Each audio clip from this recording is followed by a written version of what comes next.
अरे आश्चर्य होता है, झूठ बोल करके तुम सोच रहे हो हम संभाल लेंगे। नहीं नहीं, झूठ तुम्हारा नाश कर रहा है, तुम्हें पता नहीं। जिस जिह्वा से नाम जप कर रहे हो, अगर नाम का विशेष फल प्राप्त करना है, जल्दी फल प्राप्त करना है, आपको दुखों से बचना है, पाप भस्म करना है, तो झूठ बोलना बंद कर दीजिए। क्या बिगड़ जाएगा आपका? सच्ची बोलने में क्या बिगड़ जाएगा? सच्ची बोलना शुरू करोगे, हिम्मत नहीं रह जाएगी पाप करने की। ये जो पाप करने की तुम्हारी हिम्मत पड़ रही, झूठ बोलने के कारण पड़ रही। नहीं, असत्य संपातक पुंजा, सबसे बड़ा पाप झूठ बोलना। उससे क्या होता है? हर चीज हम छुपाना चाहते, किससे? उस सर्वज्ञ परमात्मा से, गुरुदेव से। नहीं, झूठ नहीं। नाम इसीलिए नहीं चल पा रहा, थोड़ी दिन नाम चलाएंगे छूट जाएगा, क्योंकि आप झूठ बोलते हैं, पापाचरण करते हैं। अगर नाम को चलाना है तो नारायण स्वामी जी कह रहे हैं, पहली बात मौन का आश्रय लीजिए, कम बोलिए, अधिकतर चुप रहना सीखिए, तभी नाम चला पाएंगे। जो कार्य कर रहे हैं आप उस पर ध्यान दें, उस कार्य को एकाग्रता पूर्वक करें, वाणी को मौन रखें, उस वाणी से धीरे धीरे नाम उच्चारण करें। कम से कम 24 घंटे में 4 घंटे मौन का तो सबको अभ्यास कर लेना चाहिए। 24 घंटे में 4 घंटे मौन का। तो ऐसे ऐसे बुद्धिमान हो कहेंगे हम 6 घंटे मौन रहते हैं। कब? बोले जब सोते हैं तब। आप 4 घंटे कह रहे हम 6 घंटे मौन रहते हैं। 24 घंटे में हम 6 घंटे मौन रहते हैं, बहुत बुद्धिमान है। बोले आप 4 घंटे कहते हम 6 घंटे मौन रहते हैं। तो कब आप मौन रहते हैं? बोले जब सोते हैं तो 6 घंटे सोते हैं, मौन ही रहते हैं उस समय। मौन जागृत की कह रहा हूं, 4 घंटे का। नारायण स्वामी के बहुत बड़े महापुरुष हुए, तुम 4 घंटे मौन का अभ्यास करो। ऐसा निकालो 2 घंटे, 2-2 घंटे करके, 24 घंटे में 4 घंटे मौन। उस समय हम किसी से बात नहीं करेंगे, नाम जप करेंगे। कार्य करो, कार्य करने के लिए मना नहीं कर रहे हैं। कम बोलो। आजकल लोग अपनी जीवनी शक्ति को बोलने के द्वारा बहुत नष्ट कर रहे हैं, व्यर्थ की बातें करते रहते हैं। 4 आदमी चल रहे हो, आप पीछे चलिएगा, सुनते, बेमतलब की बातें। नाम जब नहीं होगा वो डिलीट नहीं होंगी, वैसे ही बनी रहेंगी, अगले जन्म के लिए तैयार हो रहा है। इसलिए नाम यदि सिद्ध करना है, नाम का फल लेना है, नाम का आनंद लेना है, तो वृथा भाषण बंद करो, बेकार की बात बंद करो। जितना कम बोलने से काम चल जाए उतना। सामने वाले को बोलने दीजिए, आप बीच में नाम चल रहा है जी, नाम चल रहा है। जब कोई आवश्यक बात हुई, पवित्र शब्द बोल दिया, नहीं चुपचाप सुनो।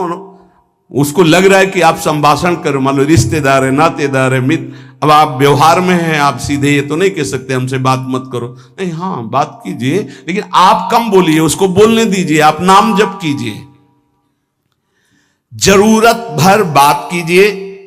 बात में भगवान की चर्चा हो तो कोई बात नहीं, अगर प्रपंच की चर्चा है तो बचने की कोशिश कीजिए। अपने संबंधियों, अपने दोस्तों, अपने व्यवहारियों से व्यवहार, दोस्ती, संबंध शिथिल कीजिए, तभी नाम में प्रीति होगी। अगर ये कि अब हमारे दोस्त आ गए हैं तो फिर वो दोस्त छूट जाएगा नाम, अब बातें शुरू हो गई प्रपंच की। धन्य है ऐसी बुद्धि जो प्रियजनों से भी संभाषण केवल भगवत वाक्यों का, अन्यथा नहीं। इसीलिए इस मार्ग को वर्ण करना बहुत कठिन है। एक ऐसा तुम्हारा निवास स्थान होना चाहिए अलग, जिसमें अपने रिश्तेदार, नातेदार, व्यवहारियों का प्रवेश ना हो। आपकी शैया अलग होनी चाहिए। अगर नाम जापक नाम सिद्ध करना चाहता है, नाम का फल लेना चाहता है, नाम निरंतर चलाना चाहता है, तो जिस आसन पर आप बैठते हैं उसी में प्रपंची, विषयी, संसारिक वृत्ति वाले बैठेंगे तो भजन की वृत्ति नहीं बन पाएगी। एक ऐसा, वैसे होते हैं घरों में बैठने वालों का अलग, लेकिन साधन कक्ष अलग होना चाहिए अपना। किसी का यदि प्रवेश ना हो तो आप देखेंगे कि आपके साधन के परमाणु आपको वहां बैठते ही तत्काल विक्षेप रहित करके भजन में लगा देंगे। अगर घर में ऐसा कुछ ना हो तो एक आसन अपना अकेला रखिए, जिस पर आप शयन करें वो आसन केवल आपका ही होना चाहिए। अगर वो सार्वजनिक बैठने के लिए ही है, ऐसी व्यवस्था नहीं, तो आसन समेट कर अपना अलग रख दीजिए और दूसरे आसनों पर बैठा लिए, फिर वो आसन हटाकर जब आप शयन करें तो आपका आसन होना चाहिए। इसका बहुत बड़ा प्रभाव पड़ेगा। कोई भी ऐसा दृश्य या पुस्तक ना पढ़ें जो वासनात्मक हो और प्रभु के नाम से आपको विमुख कर दे। अखबार आदि, समाचार आदि, ये हमारे चिंतन को नष्ट करते हैं। अगर नाम जप करना है, निरंतर नाम स्मृति बैठालनी है, एक घटना कई मिनट तक विक्षेप देती है। ऐसा हुआ, कैसे लोग हैं। अब उसमें तो समाचार ही हो रहे हैं, सैकड़ों बातें हो रही, पेपर है तो सैकड़ों बातें लिखी हैं, क्या क्या, अब वो सब दिमाग में भर गई। इतना व्यसन है किसी किसी को पेपर पढ़ने का, समाचार पत्र पढ़ने का, कि सुबह होते ही वो विरह में रहते हैं कि पेपर आ जाएगा। आया नहीं, और मिला तो ऐसी एकाग्रता से पढ़ते हैं जैसे वेदांत चिंतन करने वाला वेदांत चिंतन। चश्मा लगा, चाय रखी, ठंडी हो रही, उससे मतलब बीच बीच में चाय और चश्मा से और पूरे दिमाग में वही। अब क्या करेगा, जो पढ़ा है उसका चिंतन बनेगा, वही बोला जाएगा। अब जहां चार मिले तो तुम्हें पता है, उत्तर प्रदेश में ये हुआ, मध्य प्रदेश में ये हुआ, चर्चा दिमाग। नाम जापक पूज्य श्री नारायण स्वामी कह रहे, अखबार पढ़ना, दुनिया भर की प्रपंच की जिसमें बातें हैं, ऐसे समाचार, ऐसे टेलीविजन देखना, ये तुम्हारे हृदय में नाम नहीं चलने देंगे, तुम्हारी स्फुरणा को गंदी कर देंगे, बेकार का वक्त खराब होगा। इसलिए अगर आपको पढ़ना ही है तो धार्मिक ग्रंथों को पढ़िए, अपने इष्ट संबंधी ग्रंथों को पढ़िए नाम जपने के लिए। किसी को कभी वचन न दें।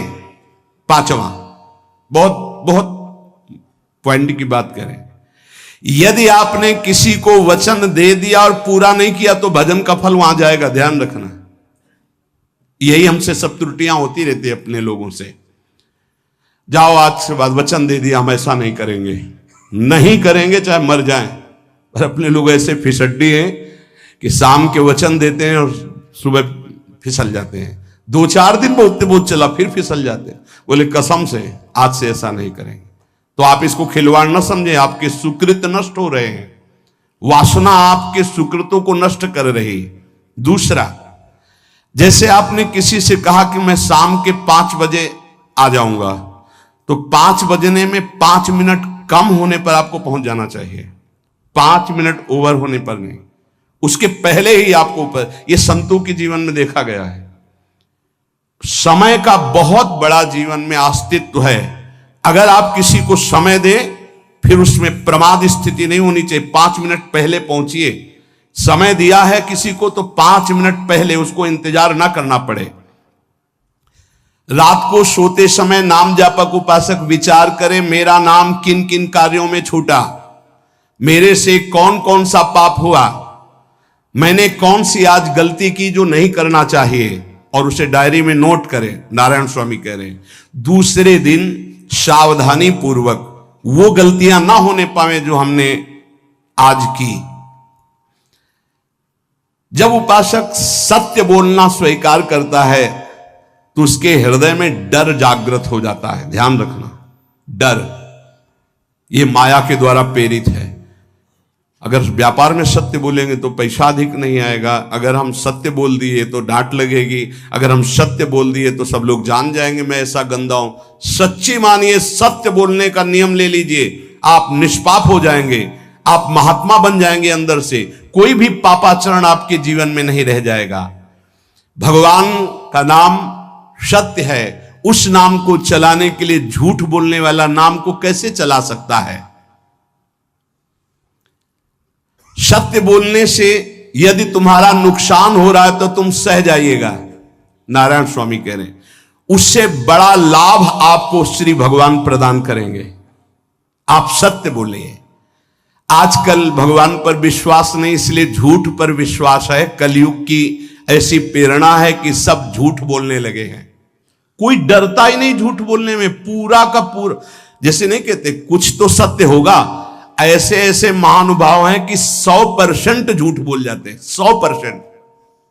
धन्य है मोबाइल जो झूठ बुलाने में बहुत प्रवीण है, बहुत प्रवीण है। अरे भाई हम नहीं मिल सकते, आज हमारा मन नहीं है, खत्म खेल हो गया, सत्य बात है, नहीं मिल सकते आपसे, मत उठाओ फोन। अगर तुम्हें झूठे ही बोलना है तो फोन क्यों उठाओ? नहीं बोलेंगे, नहीं उठाएंगे तो समझ जाएगा कि उनकी रुचि नहीं। ये झूठ क्यों बोलना, सत्य बोलो। झूठ से यदि आप बच गए तो आपके जिह्वा पे नाम निरंतर चलने लगेगा। ये झूठ ही नाम नहीं चलने दे रहा। असत्य आचरण, छुपाने की वृत्ति, असत्य भाषण, ये नाम में प्रीति नहीं। किसी को भी फुसलाने के लिए झूठ मत बोलिए। सत्य बोलने का अभ्यास कर लिए तो पापी जीव भी महात्मा बन जाए। सत्य आवश्यक है। एक बड़े कागज पर ऐसी जगह लिख के रख लो जहां तुम उठते बैठते देखते हो कि मुझे सत्य बोलने का नियम लेना है, झूठ नहीं बोलना है। सत्य साधन कर लो, फिर देखो नाम कैसे चलता है। तपस्या, बड़े बड़े पुण्य, बड़े बड़े तीर्थ स्नान उतना पवित्र नहीं करेंगे जितना सत्य बोलने से होगा। पर बहुत कठिन है इस समय सत्य बोलना। मतलब बात बात पे असत्य का ही वर्ताव हो रहा है, असत्य का अच्छा, ये कोई संसारी आदमी में नहीं, कुछ ऐसे होंगे जो सत्य की वार्ता करते नहीं। प्रायः क्या जाता है, झूठ बोलने में बोल दिया और सामने वाला राजी हो गया, हम निकल गए। लेकिन सत्य ना होने के कारण आप में सत्य आचरण, सत्य स्वरूप भगवान का नाम, भगवान को कहा गया सत्य नारायण, वो नाम नहीं चलेगा। भजन करने का पहला साधन है सत्य बोलना, जबान से सत्य बोला जाए। और भजन की संख्या प्रारंभ में जरूर लेनी चाहिए। यदि 10 माला का नियम लिया, 20 माला का नियम लिया, तो उसे निर्वाह करो। जैसे यहां शरणागति मंत्र मिलता है तो 11 माला प्रारंभ में दी जाती कि आपको करना ही है, ज्यादा हो जाए वो ठीक, 11 से कम वो कभी जीवन में नहीं। अपने जीवन में गुरु आज्ञा 11 माला तो करनी है, हर समय करना है। पर ये मन थोड़े दिन तो नियम में चलेगा, इसके बाद छोड़ देगा। दीक्षा तब लेनी चाहिए जब गुरु आज्ञा पे चलने की हिम्मत हो, नहीं तो ऐसे ही नाम जपो करो। जब नियम मिल गया 11 माला तो चाहे प्राण निकल जाए, हमको 11 माला पूरे करने, प्राण निकलने तक गुरु आज्ञा का पालन करना है।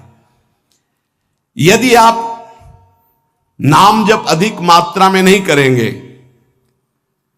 तो जो आपको नाम मिला है उसका फल आपको अनुभव में नहीं आएगा। क्यों? क्योंकि नाम का हिस्सेदारी होती है, भजन की हिस्सेदारी होती है। जैसे किसी ने प्रणाम किया, वो भजन लिया।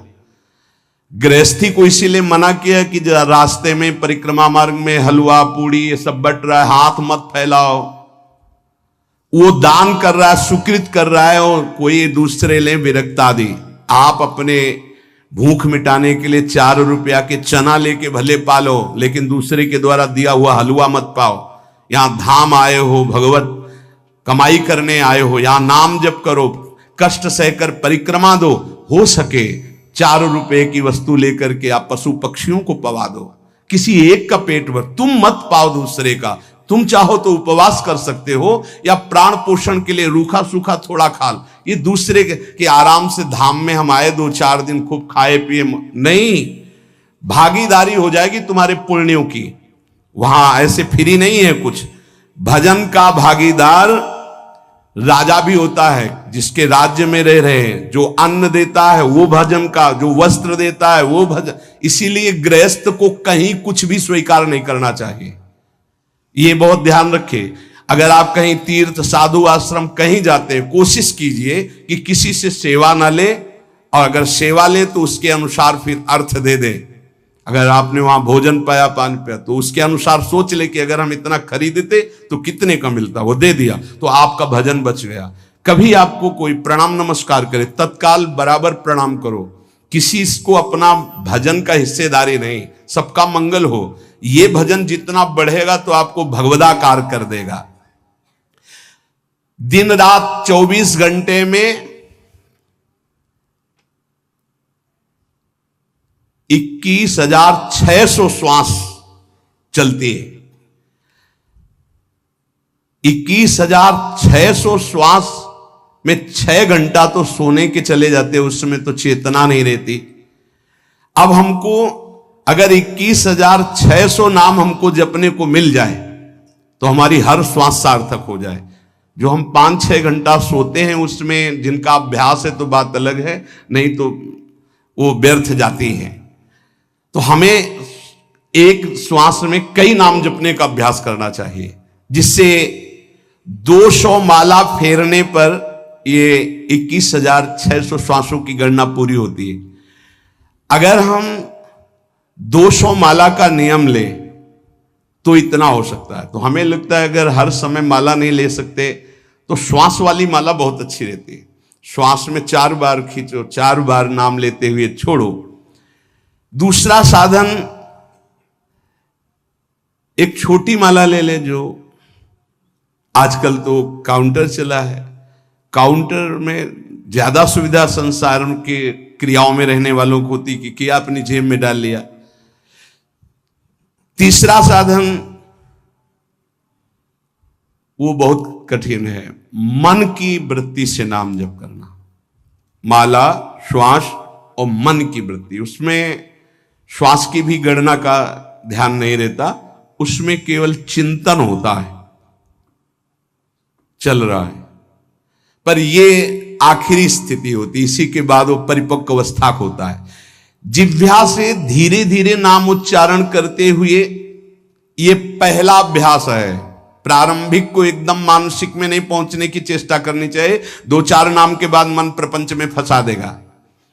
दूसरा अभ्यास कंठ से में, जैसे हम जिह्वा से राधा वल्लभ श्री राधा वल्लभ श्री राधा वल्लभ श्री, इसे वाचिक जप कहते हैं। मंत्र नहीं होगा, ऐसे नाम होगा। फिर उपांश ऐसे, फिर कंठ से चलता है, फिर हृदय से चलने लगता है, फिर नाभि से चलता है। जिसका नाभि से चलने लगता है उसका परावाणी के द्वारा भजन, वो सिद्ध पुरुष कहा जाता है। 4 वाणी, परा, पश्यंती, मध्यमा, वैखरी। वैखरी जो बोल रहे हैं, जो कंठ से, फिर हृदय से पश्यंती, परा नाभि से, मूलाधार केंद्र से लेकर के संपूर्ण ब्रह्मांड में इसमें नाम गूंज रहा है, वो सिद्ध पुरुष का होता है। पहला अभ्यास जिह्वा हिला करके शुरू करें, राधा राधा राधा राधा। फिर कंठ से, कभी हमारे सदगुरुदेव भगवान को देखना, अगर कोई आ गया और बातचीत का हुआ तो यहां से तत्काल चलता दिखाई देता है ना, कंठ ऐसे ऐसे हिलने लगता है कंठ। अगर शांत बैठे तो फिर नहीं दिखाई देता। अगर कोई है आसपास